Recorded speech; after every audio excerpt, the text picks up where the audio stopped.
Hello, friends. Chris Kelly here. Late in the week, time to look at stats. Time to talk about what's going on in the world of real estate here in Portland Metro. So, all right, let's not waste any valuable time. We'll minimize me and head right in. So, again, nothing, when I say the market's been flat, the change has been pretty flat, at least the last 2 or 3 weeks. So, nothing dramatically different in the number of listings. And if you look, it's consistent with last year. Pending sales, very consistent with last year. Closed sales, very consistent with last year. I mean, this all demonstrates a flat market.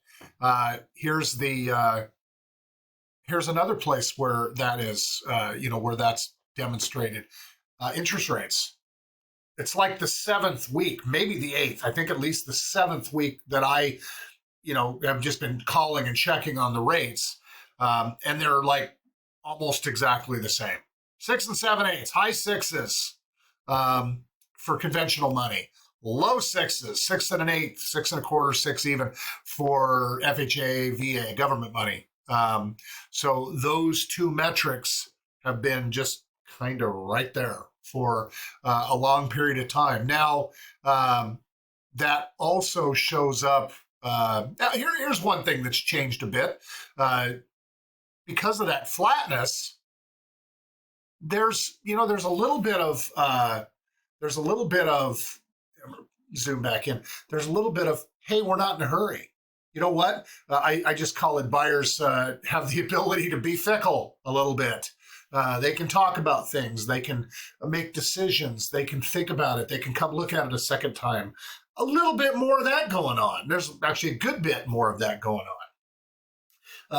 Some transactions, there's still things that happen. We've had multiple deals. I have a couple of them pending, well, maybe at least one now. One of them closed, but where we're multiples and over list. So it still happens. I just penned a small sale for the 4th time. In other words, I've had 3 deals die on this property. So by and large, it's kind of harder sometimes to sell. Depends on what it is, where it is, and the circumstances around it, of course. But that's what happens when the market's flatter, as decision-making stops being needing to be faster. So that's one of the things that comes from that. And you start seeing it where average days on the market's creeping up. This one doesn't move nearly as much, and it hasn't moved much. I mean, you compare 14 to 9. And then, we had a couple of years where it just lived at 5, the median days on the market. So, this hasn't really dramatically changed. This one's moved up and down the average a bit. So, but list price, median and average sales price, rather, that's kind of edging up a little bit. Not dramatically, but a bit. I mean, you look at it versus 2 years ago, and it's darn near identical. We had a dip this time last year. Mind you, this is week over week stuff. So this is a snapshot of 2023 and a snapshot of this last week here in 2024 and so on. So, sometimes those numbers will vary, but by and large, it's been pretty darn flat. So it's showing up in inventory levels, velocity of the market, how fast things are happening, and it's showing up in pricing. And all of that sometimes feels disheartening. It creates a little anxiety. Sellers that have been very used to, hey, we put our house on the market Thursday, it's next Tuesday, it hasn't sold. What's going on? I'll be honest. I mean, most of my career, I've been doing this 31 years. Most of my career, you planned on being on the market 3, 4, 5 months. That's just how it was.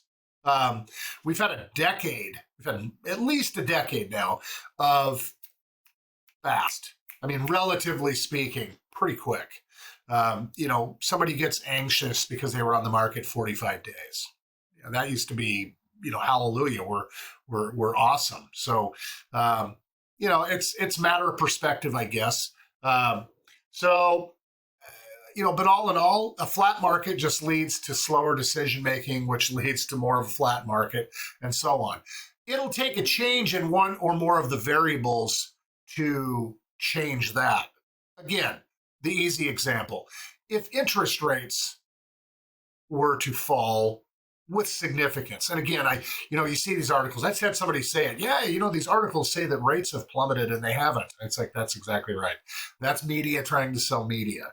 But if there was an actual change in interest rates, like a significant change downward, I maintain that would stimulate the market immediately. And it would also move pricing up fairly immediately.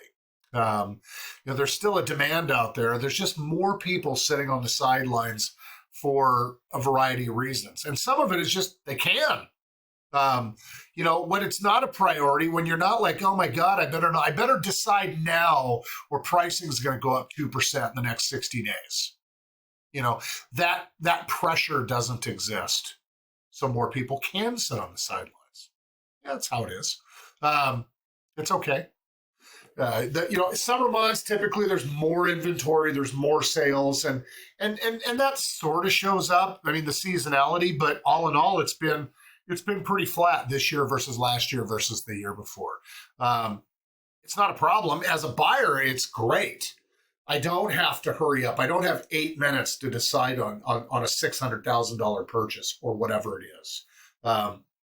That's nice because it is the largest purchase you've probably ever made. So being able to talk about it and chew on it a little bit and kind of think it through, that's great. On the selling side, the expectation just has to be managed up front so that it's not as anxiety creating when people aren't just rushing to buy your house. Sometimes it takes, and again, you know what? If you're priced super aggressively, yeah, the market will jump on it. Because here's one thing I can guarantee you. People know you're out there. People know you exist if you're for sale. There's no hiding a good listing. No hiding a bad listing, but there's really no hiding a good listing. We live in the information age, just the way it is. So anyway, I hope this proves helpful. I love talking about this stuff. I love helping people. I have to admit, there are times it's harder than others because people are people. But I'm one of them too. We all have our idiosyncrasies. And you know what, though? I love it. I'm grateful for it. I really love helping people through their anxiety and through the fear and through the, am I doing the right thing? I love helping people do that. Our team is exceedingly good at it. So if there's something that we can be doing to help, be it just answer questions or carrying it to the finish line on a purchase or a sale or both, we're here for you. So give us a holler, let us know what we can be doing. And until the next time.